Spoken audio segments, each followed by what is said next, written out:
So good morning everyone, sorry good evening everyone. कैसे हैं आप लोग? ऑडियो वीडियो क्लियर है?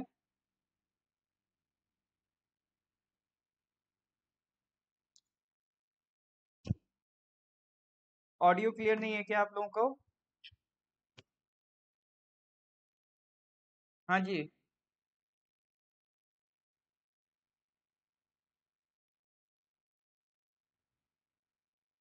अमील टाइम अब एक बार फिर से चेक करिए। अब मैंने बोलना शुरू किया है। Morning everyone, good evening everyone. Okay sir, ठीक है। तो ये क्लास एक्चुअली होनी कब थी? ये मंडे को होनी थी, ठीक है। मंडे वेडनेसडे फ्राइडे में भी चल रहा था, बट मंडे को हो नहीं पाई, तो आज हम इसको ट्यूसडे में कर रहे हैं। लास्ट क्लास में कुछ क्वेश्चन डिस्कस कर लिए थे। लास्ट क्लास में अप्रैल का करंट अफेयर्स स्टार्ट हो गया था। तो एक बार फिर से रिवाइज कर लेते हैं, चेक कर लेते हैं कितना आपको याद है पिछले क्वेश्चंस। ओके देन, इसका आंसर बताइए। The first edition of the Indian ocean naval symposium maritime exercise 2022 was recently held in which of the following ocean? उपांग जी, गुड इवनिंग। हम सब बढ़िया हैं, उम्मीद है आप भी बढ़िया होंगे। इसका आंसर दीजिए।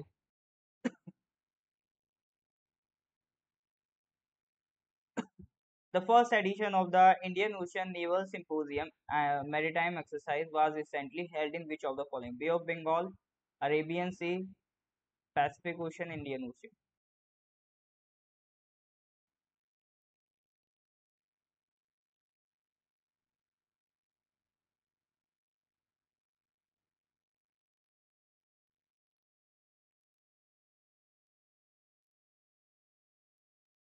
बी ऑप्शन, अरेबियन सी।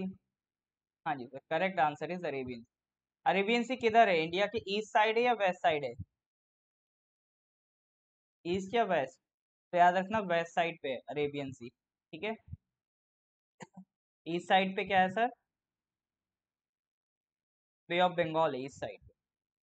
ओके सर, नेक्स्ट आगे बढ़ते हैं। 15 क्वेश्चन करीब हमने डिस्कस किए थे। Recently, Mihir Shah committee report was discussed in the Lok Sabha. What is the committee related to? बहुत बढ़िया। बे ऑफ बंगाल अरेबियन सी किधर है? वेस्ट साइड है।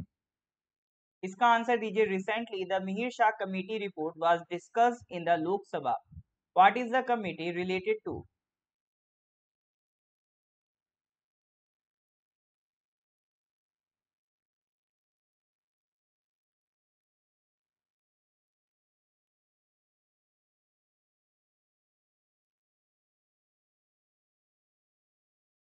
बढ़िया, सेंट्रल वाटर कमीशन से रिलेटेड रिपोर्ट थी। इसमें हम लोग ने काफी कुछ पढ़ा था। सेंट्रल वाटर कमीशन के बारे में पढ़ा था कि कब बना। दो बॉडीज पढ़ी थी, एक सेंट्रल वाटर कमीशन पढ़ा था और सेंट्रल ग्राउंड वाटर बोर्ड पढ़ा था, ठीक है। वाटर किस इस सब्जेक्ट में आता है? वाटर किस लिस्ट में आता है? स्टेट लिस्ट में आता है, यूनियन लिस्ट में आता है, या कंकरेंट लिस्ट में आता है? वाटर का जो मैनेजमेंट है, जो सप्लाई है, वो किस में आता है? स्टेट लिस्ट में, यूनियन लिस्ट में, या कंकरेंट लिस्ट में? हर स्टेट का एक जल बोर्ड होता है, आपने देखा होगा। तो वो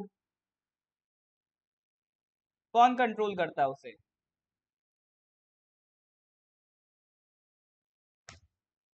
वाटर से रिलेटेड, मैनेजमेंट से रिलेटेड लॉज कौन बनाएगा?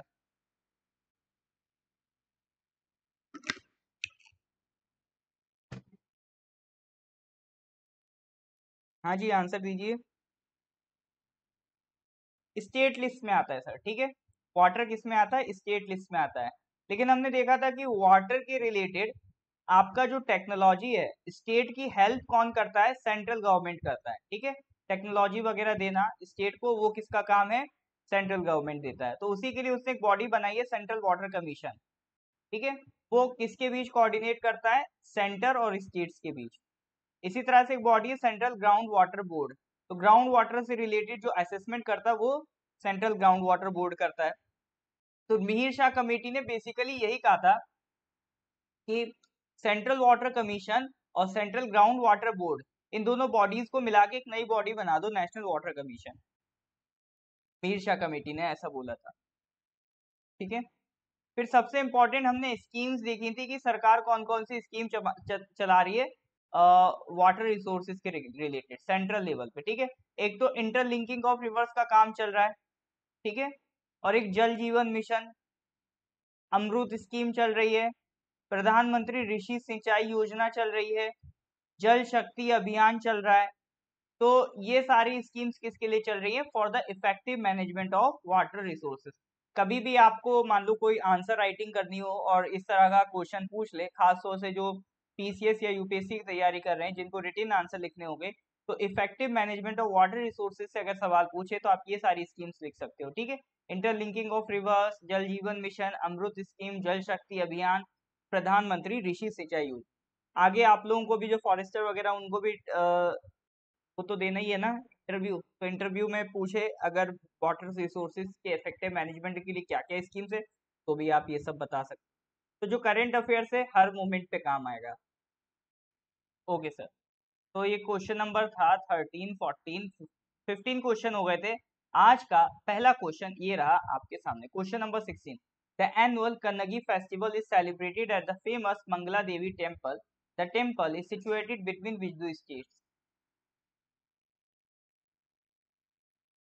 एक मंगला देवी टेम्पल का नाम लिखा है, एनुअल कन्नगी फेस्टिवल कहाँ सेलिब्रेट होता है? मंगला देवी टेम्पल में।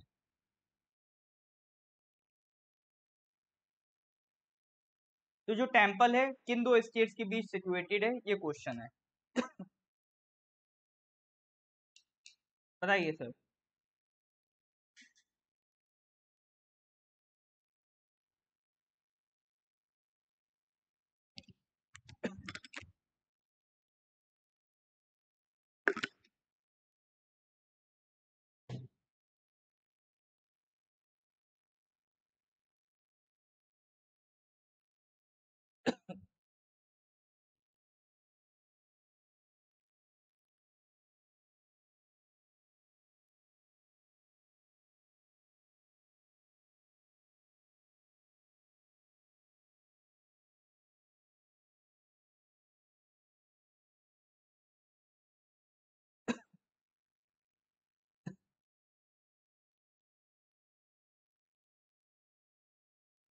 The annual Kannagi festival is celebrated at the famous Mangla Devi temple.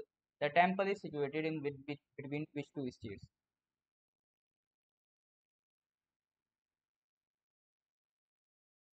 Good evening team, बताइए। तो तमिलनाडु, आंध्र प्रदेश आंसर बताया जा रहा है। Let me check the answer. चलो अब आंसर बताने का टाइम आ गया है। करेक्ट आंसर इज केरला और तमिलनाडु, ठीक है। ये कुछ तमिलनाडु है और ये वाला केरला है, ठीक है। तो केरला और तमिलनाडु के बीच में सिचुएटेड है आपका मंगला देवी कन्नगी टेम्पल, ठीक है। तो केरला की इदुक्की डिस्ट्रिक्ट है जो तमिलनाडु से बॉर्डर करती है, वहाँ ही आपको मिलेगा, ठीक है। थिकडी में है ये आपका, वहाँ से 15 किलोमीटर दूर है केरला में। थिकडी आप जा सकते हैं, मतलब अगर केरला का भी आपका मन करे कि हाँ आज मैं घूम के आऊँ, तो केरला में थिकडी है, वायनाड है, तो ये जगह आप बहुत अनएक्सप्लोर्ड जगह है, यहाँ आप जा सकते हैं, ठीक है। चलिए, तो ये बस इतना याद रखना था कि कभी मान लो रैंडमली वो टेम्पल का नाम पूछे कि मंगला देवी टेम्पल बताओ कहाँ है। ठीक है, एक ब्यूटीफुल टेम्पल है, आप देख सकते हो मंगला देवी टेम्पल। तो कहाँ इस सिचुएटेड है? बिटवीन केरला एंड तमिलनाडु, ठीक है। अच्छा, क्या केरला की कैपिटल क्या है? केरला की कैपिटल क्या है?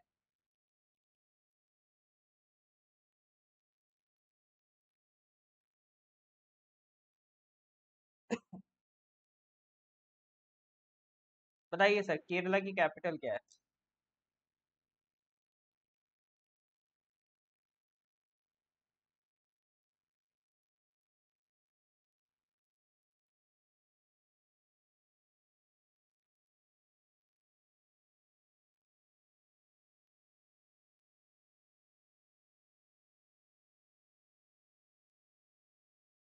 बहुत लंबा है, नहीं बताएंगे सर। ऑप्शन में लिख के दे दो तो ABCD मार्क कर देंगे, लिख के नहीं बताएंगे सर, बहुत लंबा है। कोई ना कोई स्पेलिंग पक्का इधर उधर होगी, इतना लंबा सर नाम है। थिरुवनंत, थिरुवनंतपुरम। वाह सर, ठीक है, तिरुवनंतपुरम। तो ये कैपिटल है केरला की। तमिलनाडु की तो याद होनी चाहिए। चलिए नेक्स्ट क्वेश्चन, क्वेश्चन नंबर 17 पे आते हैं। Which state government has collaborated with Samsung? ठीक है, which state government has collaborated with Samsung to start sports digital experience centre? बताइए sir. Which state government has collaborated with Samsung to start sports digital experience center?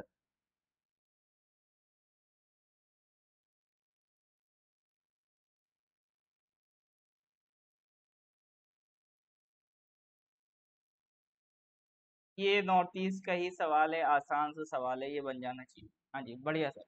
Correct answer is Manipur. ठीक है, छोटा सा सवाल था, इसमें ज़्यादा कुछ है नहीं। तो स्पोर्ट्स डिजिटल एक्सपीरियंस सेंटर बनाना, एक वर्ल्ड क्लास फैसिलिटी डेवलप करनी है, कहाँ पर करनी है? मणिपुर में। तो इसके लिए मणिपुर गवर्नमेंट ने एक MoU, memorandum of understanding, sign किया है। किसके साथ? सैमसंग। ठीक है, तो चीफ मिनिस्टर कौन है मणिपुर के? एन बीरेन सिंह। ठीक है, चीफ मिनिस्टर कौन है? एन बीरेन सिंह, नाम याद रखिएगा। चलिए next question number 18। Which is the host state of the 83rd national table tennis championship 2022? ठीक है, टेबल टेनिस की बात हो रही है, टेबल टेनिस चैंपियनशिप 2022 83rd, कौन होस्ट स्टेट है इसका? ये स्पोर्ट्स का सवाल है प्लस नॉर्थ ईस्ट का सवाल है, तो ये तो गलत होने का चांस बनता नहीं है। ठीक है, तो ये आप गलत नहीं कर सकते, इसको सही करके दिखाना। क्या हुआ, नेटवर्क नहीं आ रहा है क्या?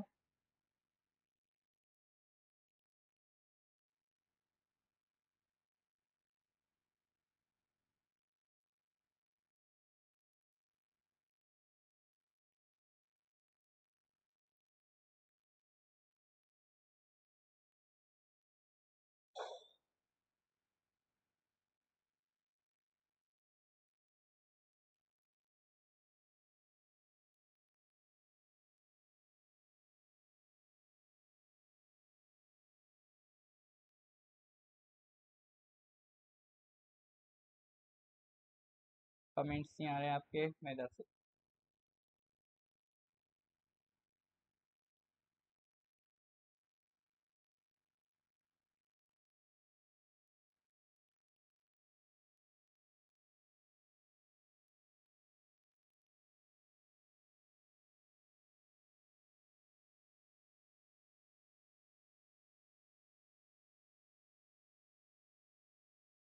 ओके, अब दिख रहे हैं क्या है sir? Correct answer is Meghalaya ना, दिख रहे हैं। हाँ, नेशनल टेबल टेनिस चैंपियनशिप तो 83rd होने वाला है, वो कहाँ पर होने वाला है? मेघालय में। मेघालय में तीन इंपॉर्टेंट हिल्स हैं, तीन इंपॉर्टेंट हिल्स के नाम बताइए। मेघालय में, मेघालय में तीन इंपॉर्टेंट हिल्स हैं। तो ये जो दुनिया का सबसे बड़ा टेबल टेनिस टूर्नामेंट है, सेकंड टाइम ऐसा हो रहा है कि नॉर्थ ईस्ट में इसको होस्ट किया जा रहा है। चलिए मेघालय में हो रहा है, अच्छी बात है। मेघालय की कैपिटल का नाम बताइए। चलिए मेघालय में हो रहा है, अच्छी बात है। मेघालय की कैपिटल, कैसी बात कर रहे हो थॉमस मुनरो? अगर मुझे सोना ही होता तो मैं क्लास क्यों लेता? कैसी बात कर रहे हो थॉमस मुनरो? अगर मुझे सोना ही होता तो मैं क्लास क्यों लेता? कैसी बात कर रहे हो थॉमस मुनरो? अगर मुझे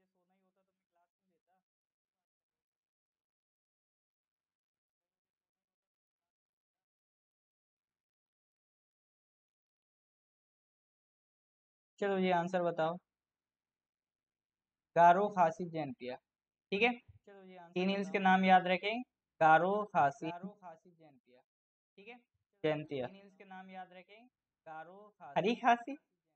अरे भाई हरी कहाँ से आ गया? गारो खासी जैंतिया याद रखेगी। ठीक है, तीन मेजर हिल्स।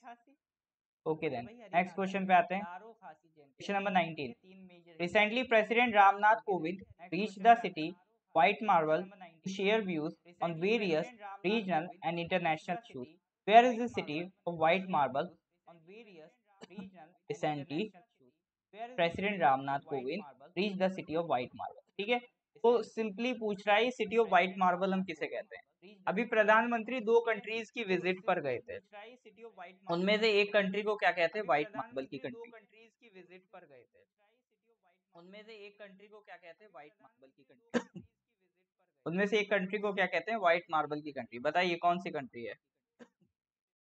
उनमें से एक कंट्री को क्या कहते हैं, व्हाइट मार्बल की कंट्री। बताइए बाकी लोगों को भी इको आ रहा है, न्योयम कह रहे हैं इको आ रहा है, बाकी लोगों को भी आ रहा है, बाकी लोगों को भी इको आ रहा है, न्योयम कह रहे हैं इको आ रहा है, बाकी लोगों को भी आ रहा है, बाकी लोगों को भी इको आ रहा है, न्योयम कह रहे हैं इको आ रहा है, बाकी लोगों को भी आ रहा है। हाँ जी, और किस किस को इको आ रहा है, और किसी को इको आ रहा है क्या, किस को इको आ रहा है, और किसी को इको आ रहा है क्या, किसको इको आ रहा है, और किसी को इको आ रहा है क्या।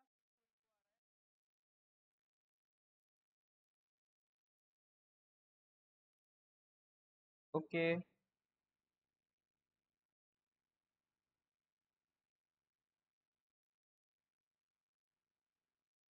कर रहा है।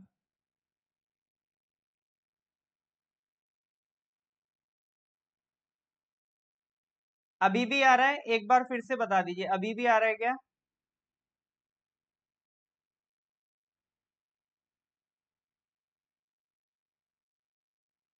एक बार फिर से बता दीजिए, अभी भी आ रहा है क्या।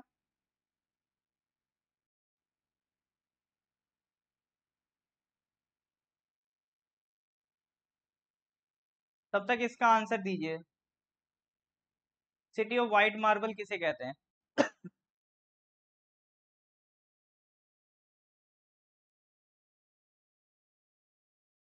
नहीं, ठीक है, तो इको नहीं था। तो एक्चुअली क्या होता है ना, जैसे मैं आपकी क्लास ले रहा हूँ, ठीक है, मेरे पास में फोन है, उसमें भी आपकी लाइव क्लास चल रही है, कमेंट्स रीड कर रहा हूँ, देख रहा हूँ आप लोगों को क्लास कैसी विजिबल है, ठीक है। मैं हमेशा अपने पास एक लॉगिन रखता हूँ एक मोबाइल में, इसमें हम क्या चेक करते रहते हैं कि आपका जो भी आपको एग्जैक्टली जैसी स्क्रीन विजिबल हो रही है वो हमें विजिबल हो, ताकि हमें पता चलता रहे कि आपको कैसा दिख रहा है, ठीक है। तो उसमें मान लो कभी मैंने जैसे साउंड चेक करने के लिए उसमें साउंड बढ़ा दिया, तो उससे होता क्या है, आपको लगेगा वो साउंड भी इधर पहुंच रहा है और मेरा साउंड भी आप तक पहुंच रहा है, तो वो डबल साउंड होने की वजह से इको लग जाता है कभी, ठीक है। बाकी इको जैसी समस्या नहीं, अब चेक करिएगा, अभी इको नहीं है, ठीक है। चलिए, तो सिटी ऑफ व्हाइट मार्बल किसे कहते हैं बताइए, where is this city of white marble. क्या दिक्कत है यार,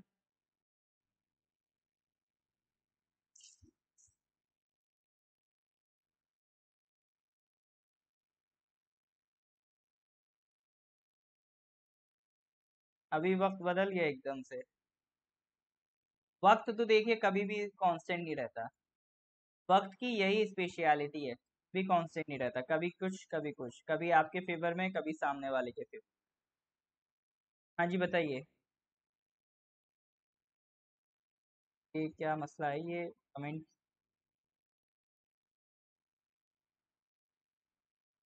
हैंग तो नहीं हो रहा है ना आप लोगों का, स्क्रीन तो विजिबल है कि नहीं है।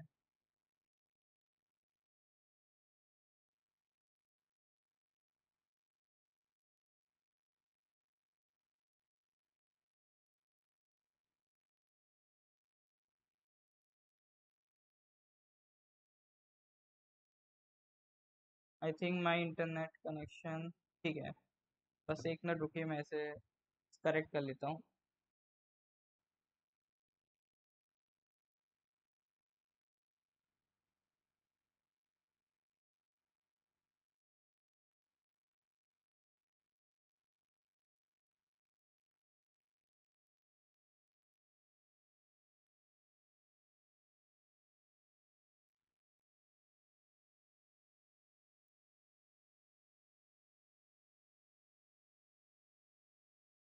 ऑल राइट, ठीक है जी, हाँ अब विजिबल है, ओके, सब विजिबल है, हाँ हाँ, अब इधर भी सब ठीक है, ठीक है। चलिए, हाँ, तो सिटी ऑफ व्हाइट मार्बल्स, चलो मैं बता देता हूँ, सिटी ऑफ व्हाइट मार्बल्स कहते हैं तुर्कमेनिस्तान को, ठीक है। अभी जो हमारे प्रेसिडेंट हैं वो दो कंट्री की विजिट पे गए हैं, जिसमें से एक कंट्री है तुर्कमेनिस्तान, दूसरी कंट्री का नाम मैं आगे चल के बताऊंगा, क्योंकि उस पे एक और क्वेश्चन है, ठीक है, उस पे एक और क्वेश्चन है। तो इसमें आपको देखो, सेंट्रल एशिया की जितनी कंट्रीज है ना, इनके नाम याद होने चाहिए, सेंट्रल एशिया की ये जितनी कंट्रीज हैं की लोकेशन जितनी आपको क्लियरिटी रहेगी उतना आपको आसानी रहेगी चीज़ों को समझने में। तो सबसे पहले तो ये चाइना है, ये पाकिस्तान है, ये अफगानिस्तान है, ठीक है। तो इधर से एक सबसे बड़ा कंट्री पकड़ लो K1 और इससे छोटा कंट्री K2। तो एक हो गया कजाकिस्तान, एक हो गया किर्गिस्तान, ठीक है। एक कंट्री है फिर K2 के बाद T1 और ये है T2, ठीक है। T1 T2 में एक है ताजिकिस्तान और है कि तुर्कमेनिस्तान। अब इंडिया में क्या है सर, ताजमहल। ताजमहल कहाँ है, इंडिया में। और इंडिया के पास कौन सी कंट्री है, ताजिकिस्तान, ठीक है। ताजिकिस्तान क्या है सर, ताजिकिस्तान क्या है सर, इंडिया में कौन सी कंट्री है, ताजमहल। ताजिकिस्तान किसके क्लोज है, इंडिया के क्लोज है। तो कजाकिस्तान, किर्गिस्तान, ताजिकिस्तान और दूसरा फिर ये तुर्कमेनिस्तान, और बीच में जो फंस गया वो उज्बेकिस्तान। तो ये सारी कंट्रीज कैसी हैं, सेंट्रल एशियन कंट्रीज है। तुर्कमेनिस्तान लैंडलॉक्ड कंट्री है, ऐसा नहीं कि यहाँ पर कैस्पियन सी दिख जाएगा तो इसे लैंडलॉक्ड नहीं मानेंगे। क्यों, कि कैस्पियन सी में जाके आप कहाँ घूम आओ करके रहोगे, तो इतना किसी ओशन से तो नहीं मिल पा रहे हो ना आप। तो जब तक आप ओशन से नहीं मिल पाओगे तब तक आप कैसे रहोगे, लैंडलॉक्ड कहलाओगे, ठीक है। तो ये तुर्कमेनिस्तान। हाँ, ताजमहल इज इन आगरा, ठीक है। लेकिन उसके चक्कर में ताजिकिस्तान मत कर देना, ताजिकिस्तान को मत डाल देना आगरा में, ठीक है। चलिए, तो तुर्कमेनिस्तान की जो कैपिटल है Ashgabat. Ashgabat is the capital of Turkmenistan. तो it holds the Guinness World Record for having the highest density of white marble buildings, ठीक है। Highest density of white marble buildings. White marble buildings बहुत ज्यादा हैं in Ashgabat, in the capital of Turkmenistan. Trick बढ़िया लगी, बस इसको use कर लेना है, ठीक है। यूज करके याद रखना है। हाँ, तेलंगाना स्टेट भी लैंडलॉक्ड है।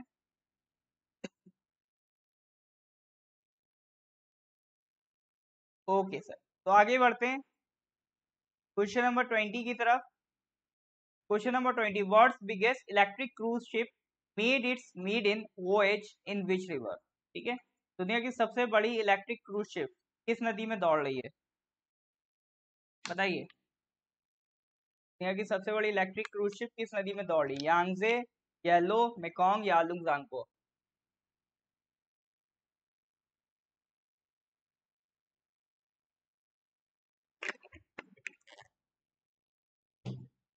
ये वही है, ये आलुंगजांगपो है जो नामचा बड़वा से घूम के ब्रह्मपुत्रा बन जाती है।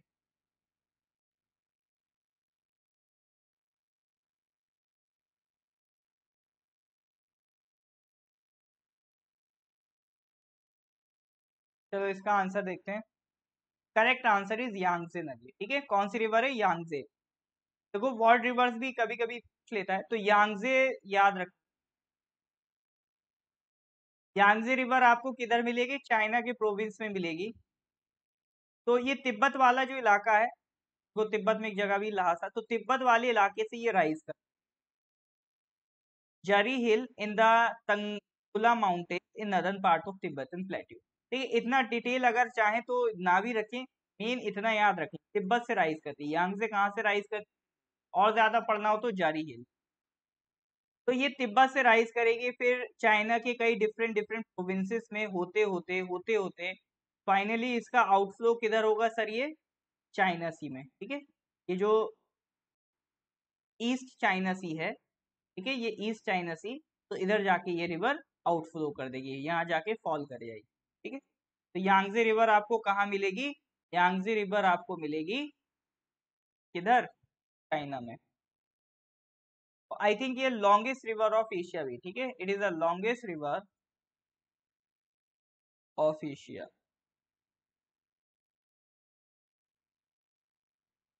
एक बार कंफर्म कर लीजिएगा।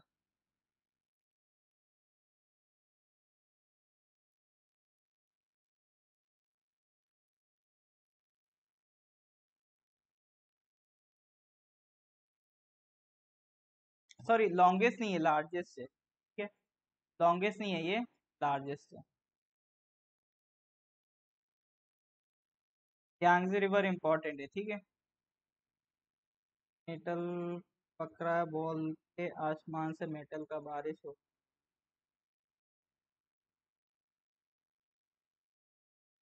कौन सी खबर है? मेरे को लिंक शेयर करना थॉमस जी, फिर मैं डिस्कस करूंगा, ठीक है? कहाँ मेटल एटल का बारिश हो रहा है। चलिए नेक्स्ट क्वेश्चन नंबर 21 पे आते हैं। Recently the rail service are inaugurated between India and Nepal. अभी इंडिया और नेपाल के बीच एक नई रेल सर्विस इनाग्रेट की है। तो ये बिहार के एक जगह से किधर जाती है? नेपाल से, ठीक है? ये तो बिहार और नेपाल बॉर्डर तो शेयर करते ही हैं। बिहार से किधर जा रही है? नेपाल। नेपाल में तो जो जगह है जनकापुरा, जनकापुर, जनकापुर, ठीक है? जनकपुर इन नेपाल। बिहार का कौन सा एरिया है? कौन सी जगह बिहार की है? कौन सा डिस्ट्रिक्ट है बिहार का जहाँ से ये रिवर चल?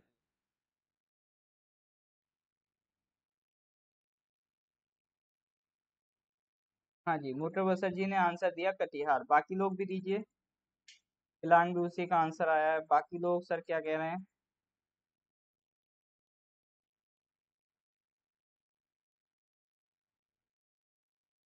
कटिहार। Okay sir. सब लोग एक मत होके कटिहार बोल रहे हैं।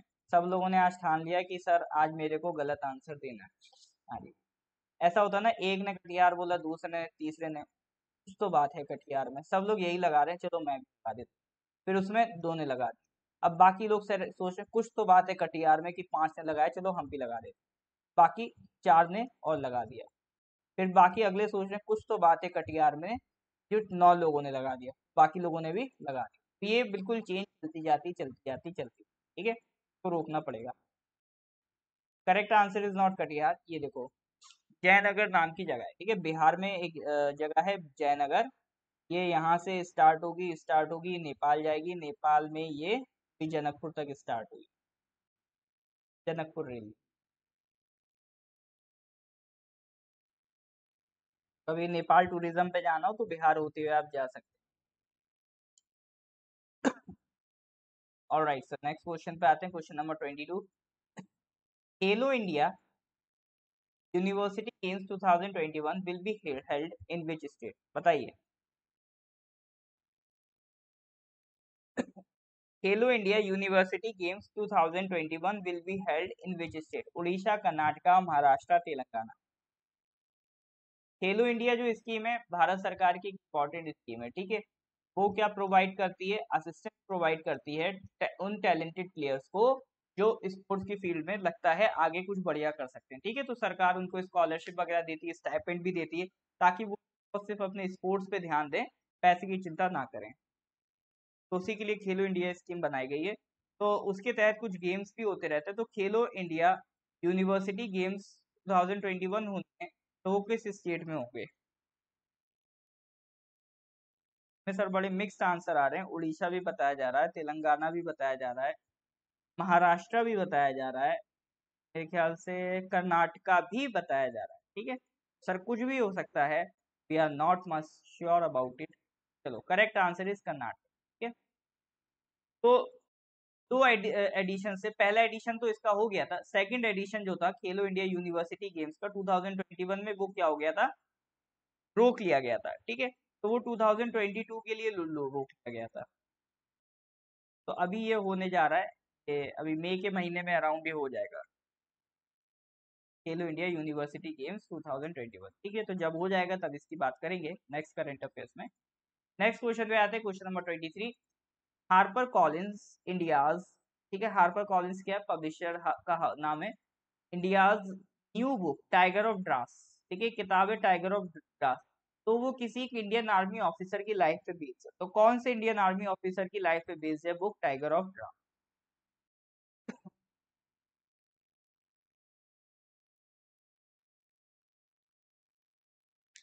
बताइए सर, टाइगर ऑफ ड्रास किस इंडियन आर्मी ऑफिसर की लाइफ पे बेस्ड है?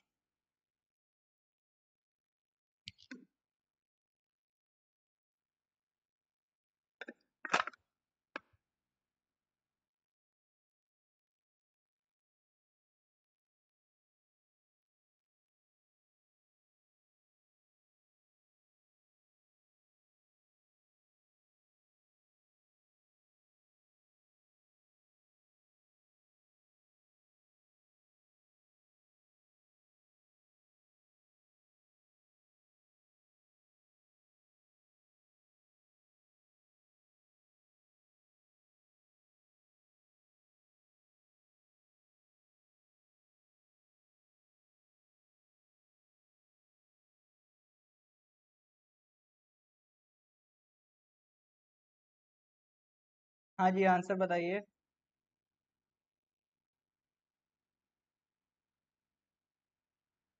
अब देखिए और क्लियर होगी इसकी।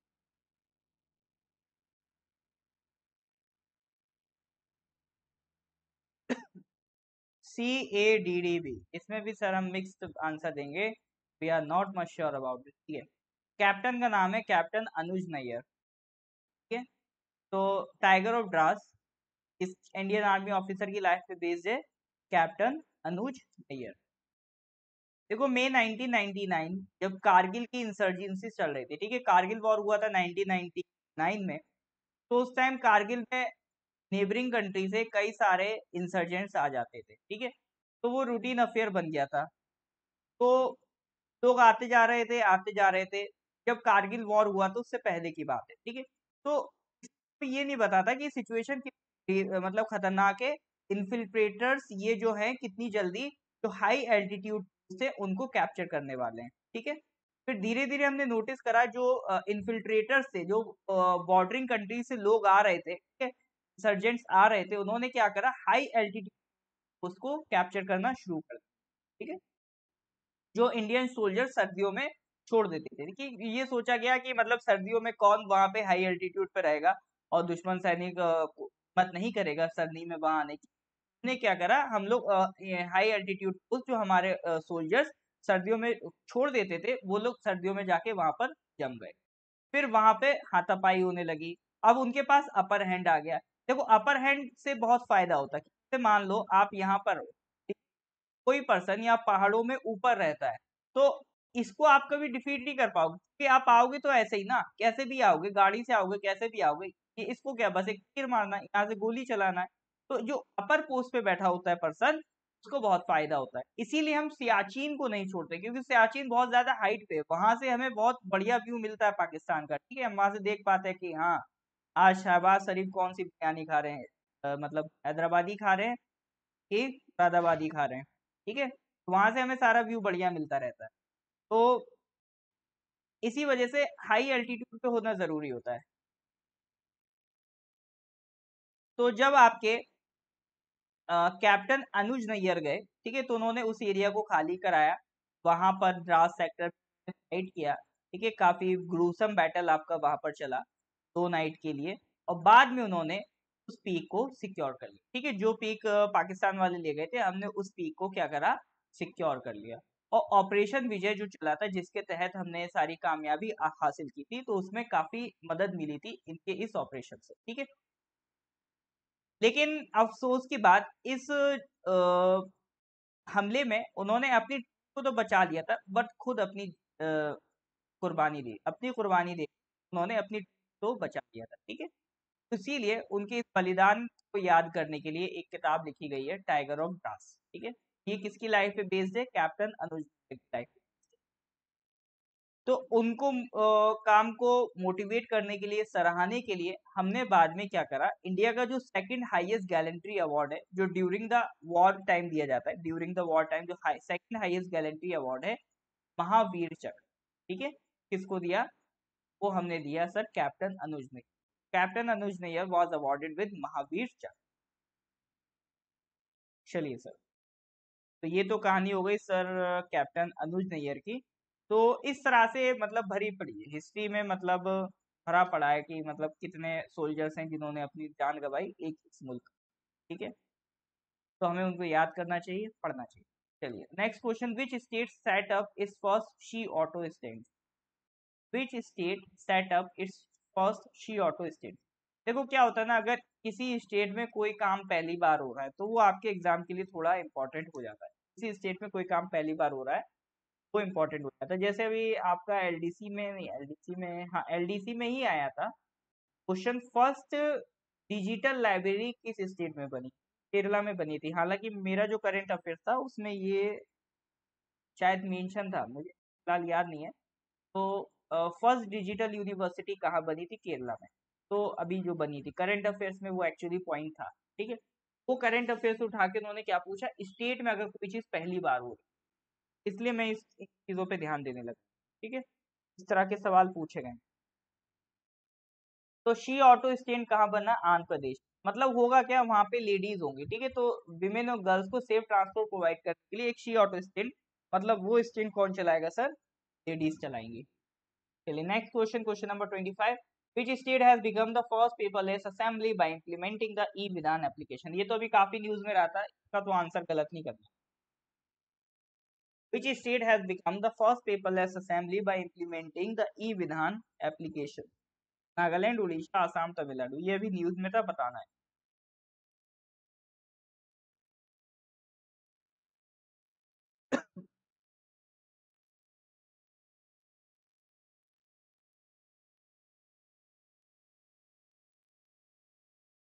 Okay.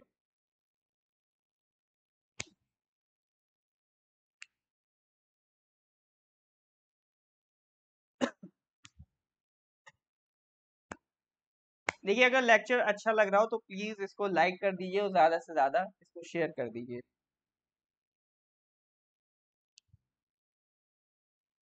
Which state has become the first paperless assembly by implementing the e-विधान एप्लीकेशन? बाकी लोगों को भी आंसर देना है। देखो ये आसान क्वेश्चन है, आपसे रिलेटेड क्वेश्चन है, इसलिए मैं पूछ रहा हूँ।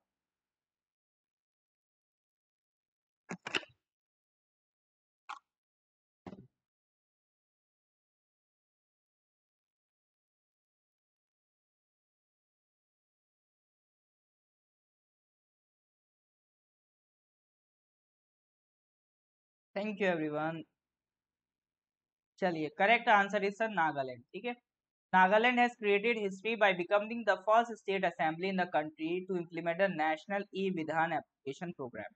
तो एक प्रोग्राम है नेवा, ये प्रोग्राम का नाम क्या है, नेवा, नेशनल ई विधान एप्लीकेशन। तो इस एप्लीकेशन की मदद से क्या है, जैसे जितने असेंबली में मेंबर्स होंगे उनकी सीट पर, जैसे पहले कोई भी बिल आता था तो उस बिल को क्या था, उस पेपर को प्रेजेंट करा जाता था, तो डिस्ट्रीब्यूट किया जाता था, ठीक है, वो पेपर हर डेस्क पे डिस्ट्रीब्यूट होता। अब हमने क्या करा है कि देखो पेपर की छपाई हो गई महंगी, पेपर को बचाना है वेस्ट होने से, तो हमने क्या करा, उसकी जगह हमने कहा ठीक है हर टेबल पे हम एक एक क्या लगा देंगे, टैबलेट लगा देंगे। जो भी बिल आएगा, जिसपे भी डिस्कशन होना होगा, वो आपका जो टैबलेट है डेस्क पे लगा हुआ उस पे आ जाएगा। बस आपको उसको पढ़ना है और डिबेट करना है। तो ये सारा काम किस ऐप की मदद से हो पा रहा है, ये हो पा रहा है नेबा, नेशनल ई विधान एप्लीकेशन। याद रखना इस एप्लीकेशन का यूज, ठीक है। अच्छा नागालैंड के बारे में एक और अच्छी बात हमने पढ़ी थी, एक और मजेदार बात पढ़ी थी पिछले क्लासेस, ओनली स्टेट जहां पर कोई भी अपोजिशन नहीं है, कि जितने भी मेंबर्स हैं वो सब किसको सपोर्ट करते हैं, बीजेपी को। Only state India that has no option, ठीक है।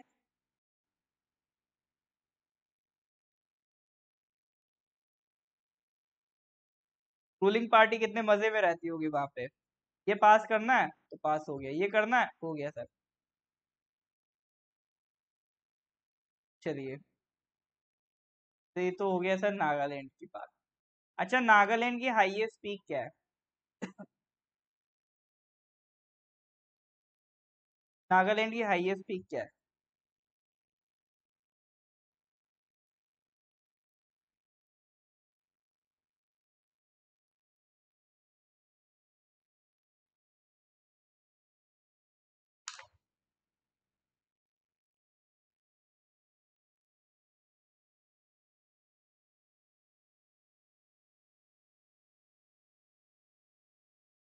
सागर माता नहीं है। मोटर बसर जी, आप नाम में थोड़ा गड़बड़ा क्यों देते हैं, बिल्कुल नाम ही चेंज कर देते हैं आप, मैंने नोटिस किया है। खैर कोई नहीं, लेकिन ऑप्शन मैच करता हुआ आपको जो दिमाग में है उसमें कोई ना कोई ऑप्शन तो मैच करता हुआ दिख जाएगा, काम तो आपका बन जाएगा ऑप्शन में, ठीक है। सारा माटी है, सागर माता नहीं है, ठीक है, सारा माटी। ओके सर, नेक्स्ट क्वेश्चन पढ़ते हैं, question number 26। The geoglyphs of which region have made it to the tentative list of UNESCO World Heritage Sites? The geoglyphs of which region have made it to the tentative list of UNESCO World Heritage Sites? Okay? Geoglyphs क्या होते हैं sir, geoglyphs?